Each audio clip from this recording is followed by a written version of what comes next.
जय श्री कृष्णा दोस्तों, एक बार फिर से स्वागत है आपका मेरे यूट्यूब चैनल पर।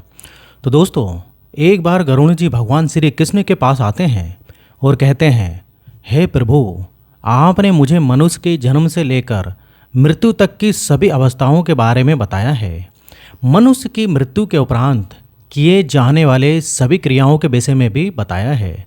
किंतु हे प्रभु, मेरे मन में एक शंका उत्पन्न हो रही है जिसका निवारण केवल आप ही कर सकते हैं।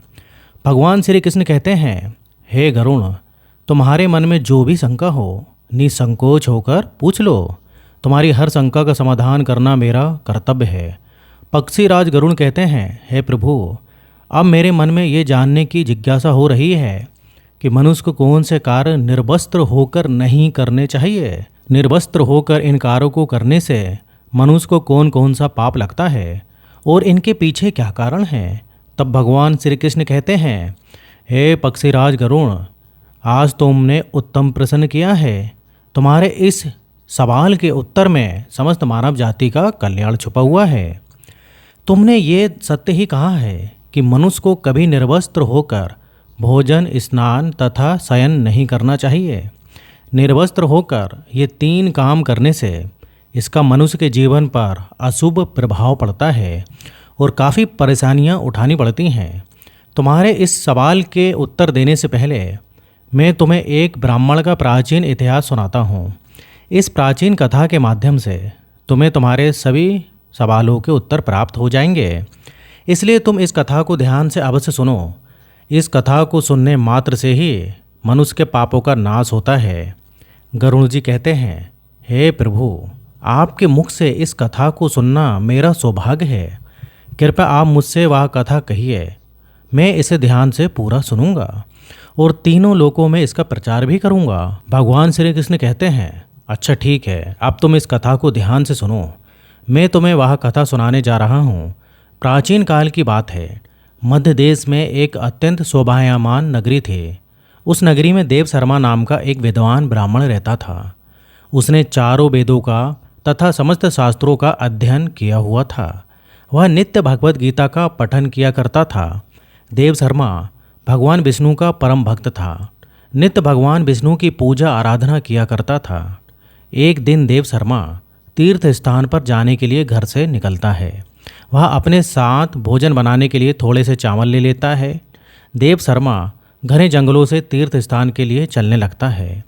बहुत देर तक चलने के बाद देव शर्मा जंगल में स्थित एक जलाशय के समीप पहुंच जाते हैं। वह जलाशय अत्यंत सुंदर था। उसके चारों ओर हरियाली और सुंदर वृक्ष थे। फिर वह ब्राह्मण उस जलाशय से पानी पी लेता है और वहीं पर भोजन करके विश्राम करने का विचार करता है। देव शर्मा अग्नि जलाने के लिए लकड़ी इकट्ठा करने निकलता है। तभी उसे जलाशय के पास एक विचित्र दृश्य दिखाई देता है। उस जलाशय के आसपास के सभी वृक्ष तथा पौधे हरे भरे होते हैं, किंतु केवल दो वृक्ष एकदम सूखे हुए तथा मृत दिखाई पड़ते हैं। उन वृक्षों को देखकर देव शर्मा को बड़ा आश्चर्य होता है। वे इस प्रकार से सोचने लगता है, बड़ी ही विचित्र बात है। इस जंगल के सभी पेड़ पौधे हरे भरे हैं, किंतु ये दो पेड़ तो एकदम से सूखे हुए हैं। इन पर ना तो पत्ती है और ना ही छाल है। इन वृक्षों की ऐसी हालत किस कारण से हुई? इतना सोचते हुए वह मन ही मन प्रसन्न हो जाता है और कहता है, चलो अच्छी बात है, आग जलाने के लिए सूखी लकड़ी का इंतजाम भी हो गया। देव शर्मा उन सूखे हुए वृक्षों के पास जाता है और उनकी टहनियाँ तोड़ने लगता है। तो अचानक उन वृक्षों से एक आवाज़ आती है, रुक जाओ ब्राह्मण, रुक जाओ, क्या ये अनिष्ट कार्य कर रहे हो? इस आवाज़ को सुनकर देव शर्मा चौंक जाता है और इधर उधर देखने लगता है और कहता है, कौन है? कौन आवाज़ दे रहा है? यहाँ पर तो मुझे कोई भी नहीं दिखाई पड़ रहा है। तुम जो कोई भी हो सामने आकर बात करो।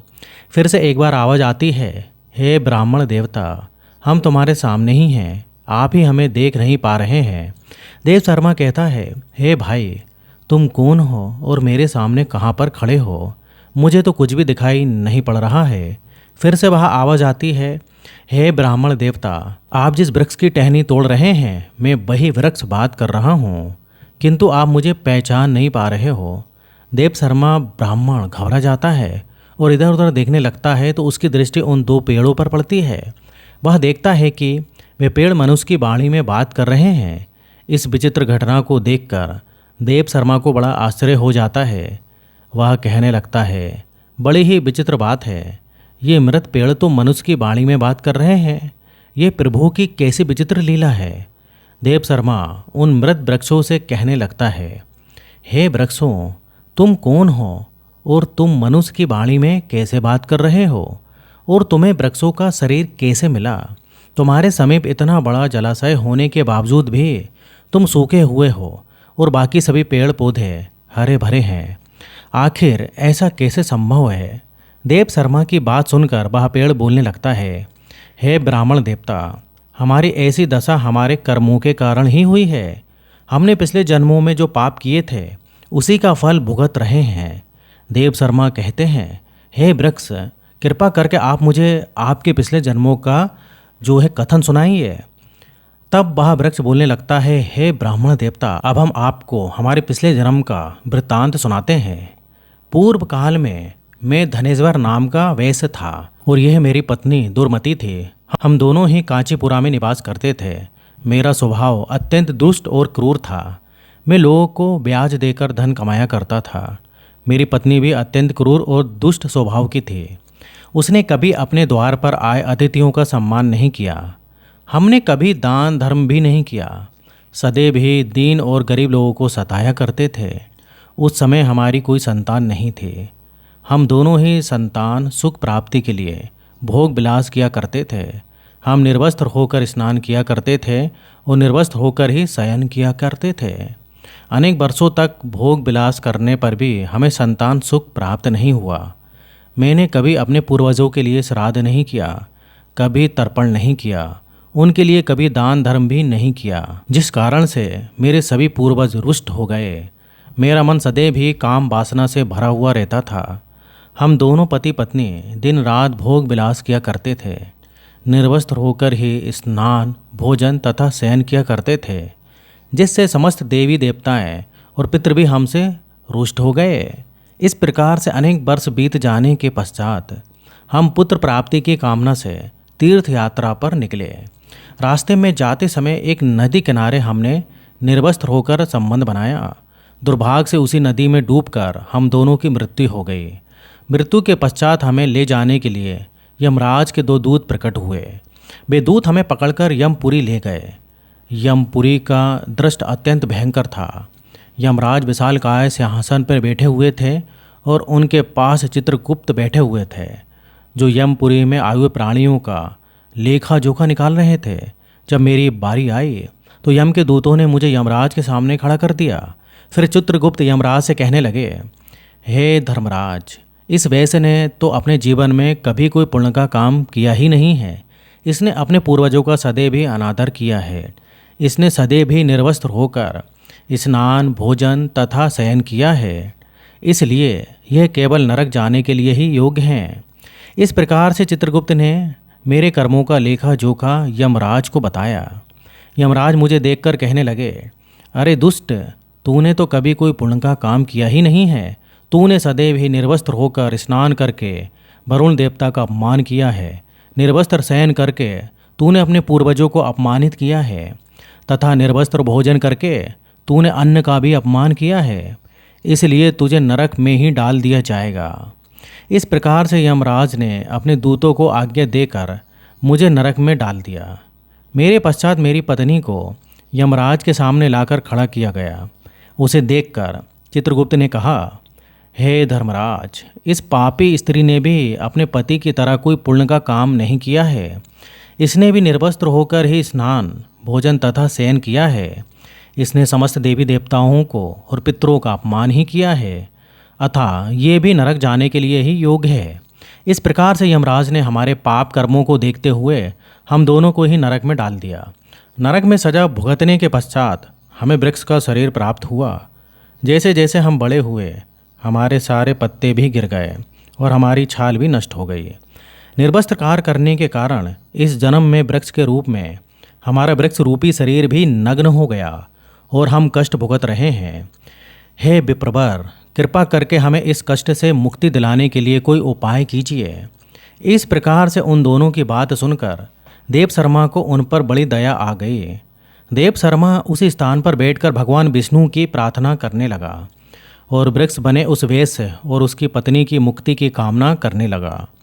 देव शर्मा कहने लगा, हे प्रभु, मैं अपने भगवत गीता के पाठ का पुण्य इन वैश्य पति पत्नियों को प्रदान करता हूँ। कृपया करके आप इन दोनों को मुक्ति प्रदान कीजिए। इतना कहते ही वे दोनों वृक्ष धड़ाम से टूटकर जमीन पर गिर पड़े और उसके अंदर से अत्यंत सुंदर वस्त्र परिधान किया हुआ वैश्य और उसकी पत्नी प्रकट हुए। फिर उस स्थान पर भगवान विष्णु के 2 पार्षद प्रकट हुए और उन दोनों को दिव्य विमान में बिठाकर दिव्यलोक को चले गए। इस प्रकार से भगवत गीता का पठन का पुण्य प्राप्त करके वह वैश्य और उसकी पत्नी दोनों को ही मोक्ष की प्राप्ति हो गई। भगवान श्री कृष्ण कहते हैं, हे पक्षीराज, मनुष्य को कभी भी निर्वस्त्र होकर भोजन, शयन और स्नान नहीं करना चाहिए। निर्वस्त्र स्नान करने से जल के देवता वरुण का अपमान होता है। निर्वस्त्र भोजन करने से अन्न की देवी माँ अन्नपूर्णा का भी अपमान होता है और निर्वस्त्र शयन करने से समस्त पितृगण रूठ जाते हैं। इसलिए मनुष्य को निर्वस्त्र होकर ये 3 काम कभी भी नहीं करना चाहिए। तो दोस्तों, इस प्रकार से भगवान श्री कृष्ण ने गरुड़ जी को महत्वपूर्ण ज्ञान दिया है। आपको ये कथा कैसी लगी कमेंट करके अवश्य बताइएगा और कमेंट बॉक्स में जय श्री कृष्णा जरूर लिखिए, जिससे कि भगवान की आप पर और आपके परिवार पर सदैव ही कृपा बनी रहे। तो मित्रों, वीडियो अच्छा लगे तो वीडियो को लाइक करिए और अगर आपने अभी तक चैनल को सब्सक्राइब नहीं किया है तो चैनल को सब्सक्राइब कर लीजिए। तो मित्रों, आज के लिए बस इतना ही। यहाँ तक वीडियो देखने के लिए आपका बहुत बहुत धन्यवाद। जय श्री कृष्णा।